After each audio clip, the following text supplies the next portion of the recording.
Everybody, Jason Burmis here, and what a day we've got for you. Not only do we have Ryan Christian from The Last American Vagabond on right now, but Rockfin now has allowed people to go and watch their videos without having an account. So you no longer even have to make a free account to see this video right here, uncensored.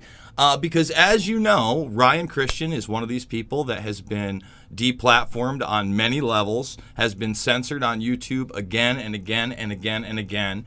And the reason we're having him on today is because he was recently deplatformed from what? PayPal.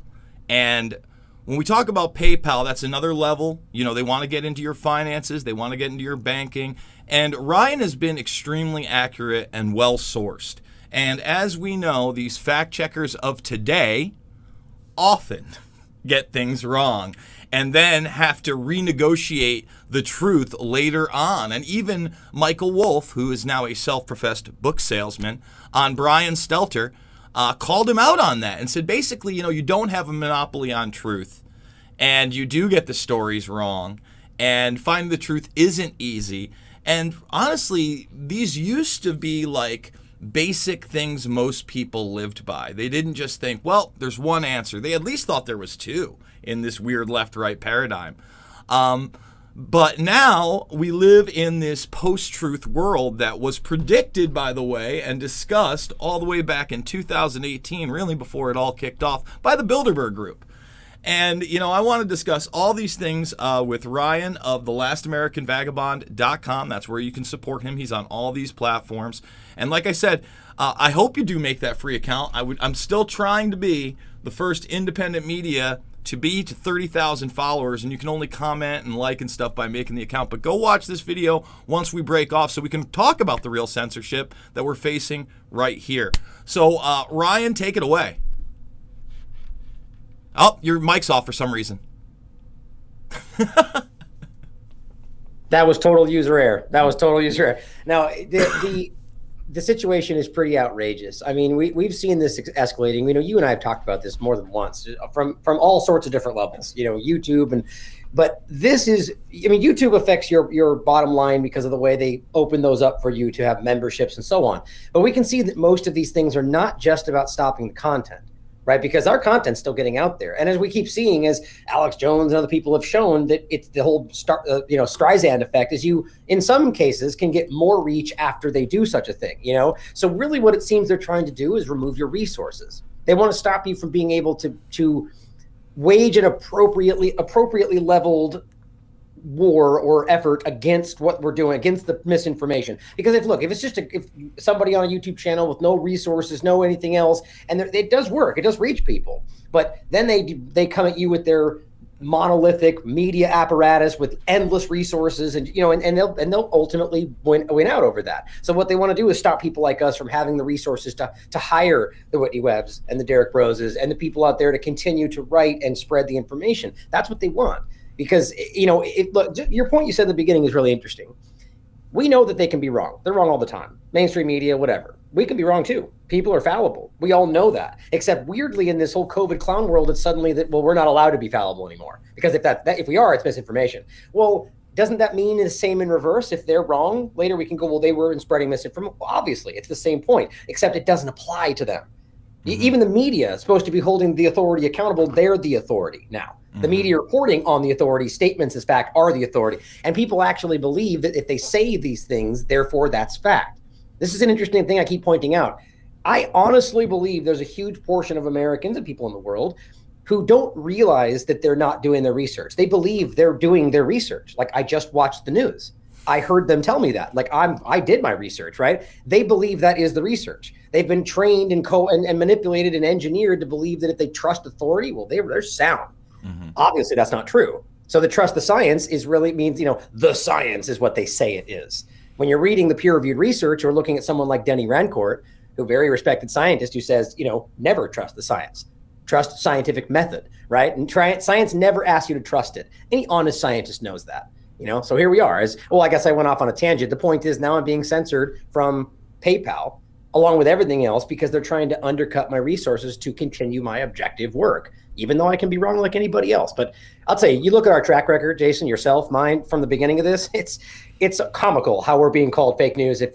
How many things we've been like, not like this is the fact, but we were like, well, this looks like it's probably going to happen, and here's the information, think for yourself, and fake news. And here it is today, over and over and over and over. And over and over and over again. And I'd like to point out that you just talked about the scientific method. Even Jen Psaki yesterday, when she was fielding the question about the disinformation dozen. And by the way, guys, if you've been watching my program, you and I have done way more research just by reading this entire paper, which is what they're referencing on air, than Joe Biden or Psaki even knows. They got a talking point. Okay, right. If when you read into this, it's not 12% are responsible for 65% of the misinformation out there. That is just such hogwash. It's from a sampled size of March to mid-February, or I'm sorry, February to mid-March. So it's like a 6-week sample size. They basically picked who they wanted to demonize groups and people like Robert Kennedy and Mercola and Sherry Tempany. And it goes beyond just the boop boop. Remember, it gets into the masking. It gets into treatments we can't talk about on YouTube, and all the more. And you're right, they want to take our resources away. But here's the deal. Fuck them. I'm getting a building, guys. So I've been looking at this building. I'm more than likely going to try to put together an LLC this week. Hopefully by the end of the summer, as promised, I am going to expand. We are going to have an office. I am going to get interns, and I am going to try to find more people in my local area that are going to be focused in on this. And I actually already know somebody who's been a publisher here now for decades, and really put out a lot of great information and continues to do so. And you have done just an amazing job of correlating a group of people like Taylor Hudek, Whitney Webb, Derek Brose, all coming from different political ideologies and perspectives, but all focused on the truth no matter where it goes. So talk to that, because even without money, it's hard to find those people that are that dedicated and putting out that type of information that is accurate. Right. Yeah, it's a process. I mean, look, when I first started this, it was 15 years ago. I mean, it wasn't anything close to what it is today. It evolves, and you begin to recognize people like yourself and the fact that we connect regularly. You begin to kind of see this circle of people out there that seem to be aimed at the same thing. Not that we have the same opinions on everything, but that we have the same mindset on how we approach those topics. We're objective. We ask questions. We're willing to entertain things that are against what we think is happening, and we often come to different conclusions on things. That's why I often like having, people on the show, Whitney, Derek, whoever else, and talk about these different things. And we go back and forth about how we think it's going to happen. And, that's what it's really all about. It's about dialogue and being objective conversation.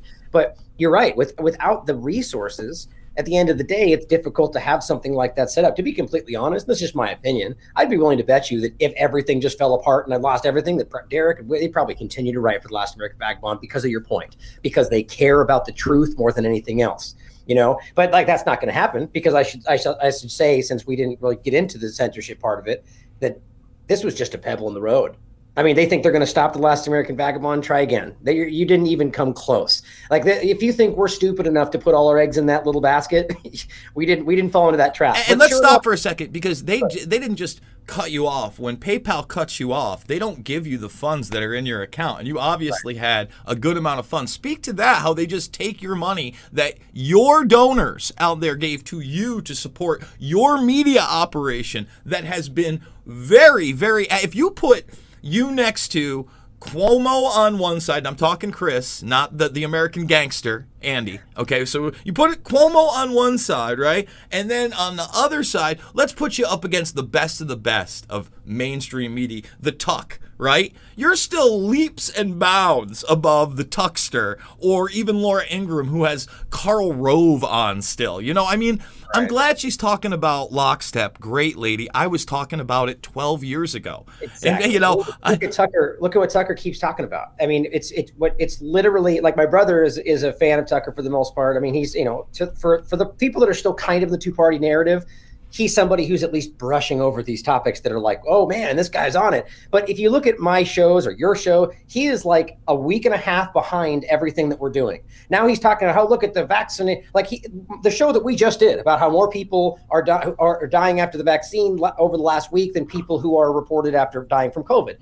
Now that's what he's talking about. That was his last show. I'm not pretending that I know for sure he's watching our shows and then doing his work, but I'm almost certain that there are people within their circles that are watching our content, like the independent media, and then just going, well, here's what you should be doing, so we can at least give the ostensible view that we're fighting for their side. I don't believe for a second that anybody in any mainstream position is actually on our side. That's my opinion. Maybe it's pessimistic, but I just don't buy it. Well, you know what? Again, it's kind of crazy because now I'm seeing, and I believe I retweeted it the other day, Jimmy Dore had a retweet. You had these, establishment left figures now elevating someone like William Crystal. And for those that don't know, William Crystal really did mentor Tucker Carlson in a lot of ways. And the Daily Caller was really an involvement in Crystal in the very beginning. And everybody has to understand the Tuckster is, this rich kid, trust fund kid that's grown up around all these people and was in denial for a long time. I remember I used to go on the Bubba the Love Sponge network that had kind of peered off from Howard Stern, and they loved having Tucker on. And they could never get me and Tucker together because I still wanted to take him on about the war on terror. He had still wearing his little bow tie all the time. It was almost post. It was just the beginning of the post bow tie. It wasn't MSNBC days. I think it was maybe the end of MSNBC or the beginning of something else because it was back 2010 through 12 or whatever.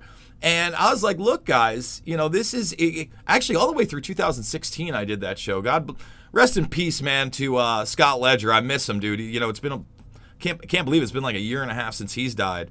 And he was a great voice. He was one of those people that would get people from the left over and talk, right? Like he had I'm going to totally forget his name, but he was the one that brought Sibel Edmonds to court. And basically she got to finally give her deposition about all these corruptions she had seen as a translator, and then he would get somebody on the right. And we don't have that anymore. I would argue that now with this new censorship, with this new disinformation dozen piece, have you seen this is the same guy, by the way, that got David Icke deplatformed on everything. The Center for Digital Hate. Yeah. They've been. What's really crazy is you got to think about what their name is: Digital Hate.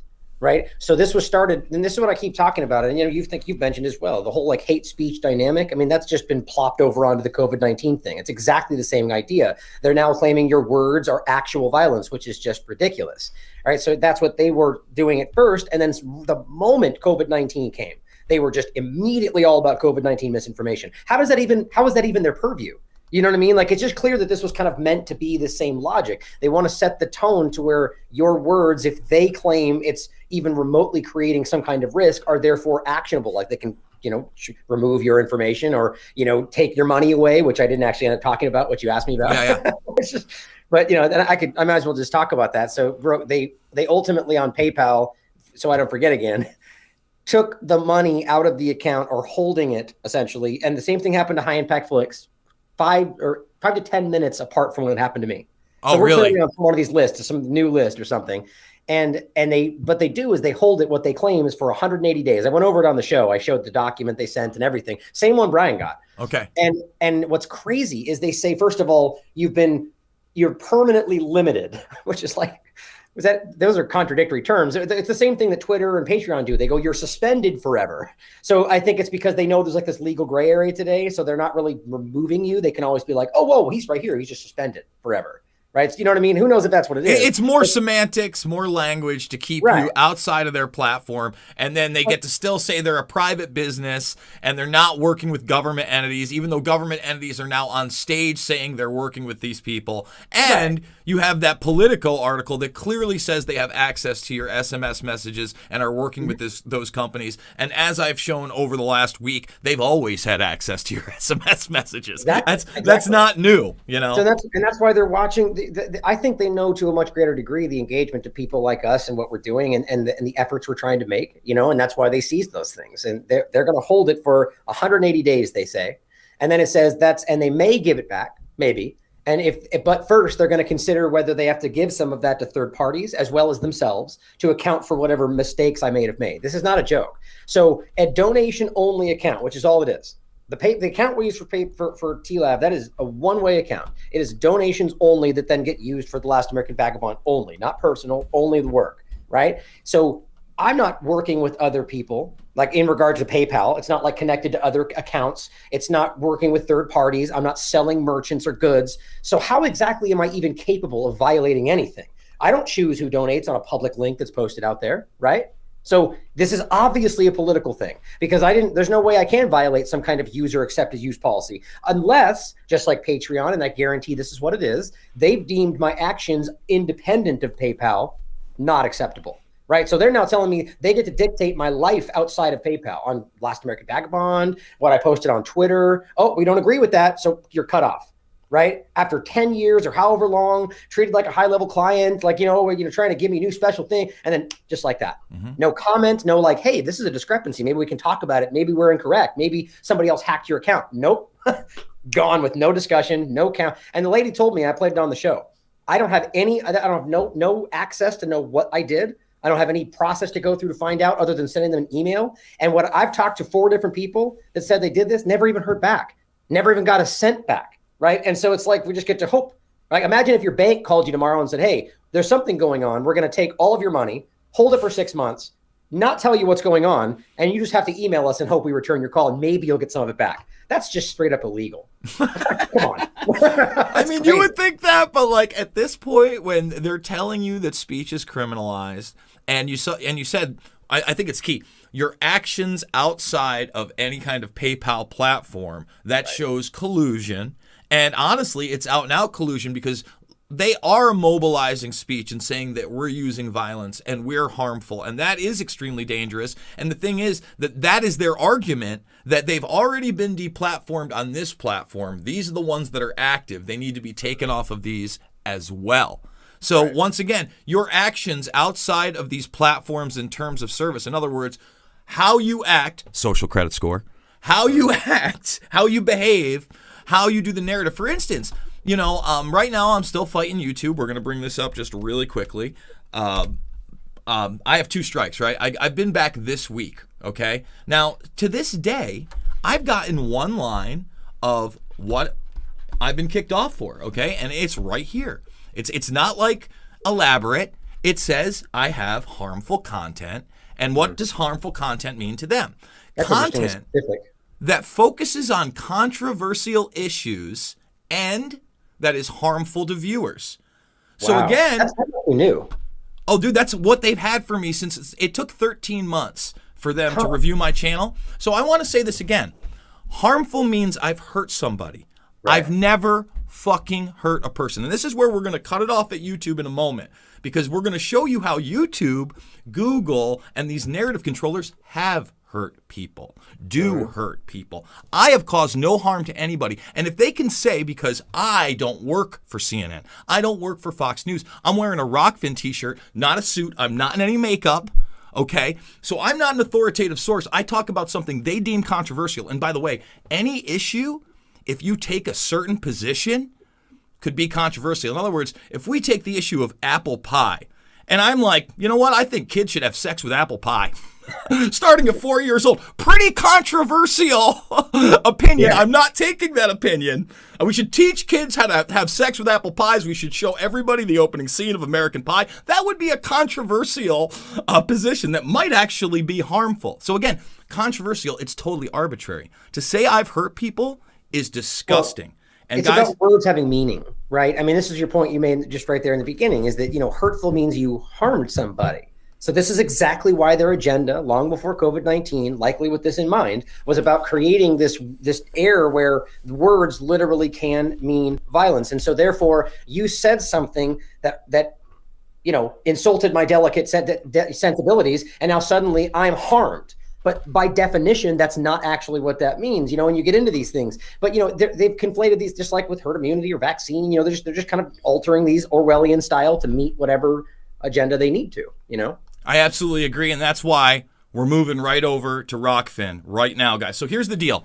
You don't have to make a free account anymore. You can just go click the link. Okay, so you can go over to Rockfin, and now you can watch all of our stuff. But I do encourage you to make that account free. And I'm also, that way you can thumb stuff up, you can comment live. I believe you can tip even if you're not a premium member, which all helps the show. But we also got Alex Jones coming up in about 90 minutes, and we're just going to go over the whole global police state transhuman agenda. I'm going to hone him in like you've never seen me hone him in before. And I do want to say, hey, had him on about 7 months ago, the Great Resistance one. We did a solid hour. Got a strike for that on YouTube. That one got removed. You can only watch that on Rockfin. And so we're going to talk about real solutions, and we're going to talk about how YouTube and these other quote-unquote authoritative sources continue to hurt people, continue to censor. We're going to show you parts of that document we can't show you on this platform because if we comment on them, we will get kicked off of it. So, arrivederci, YouTube. We're off.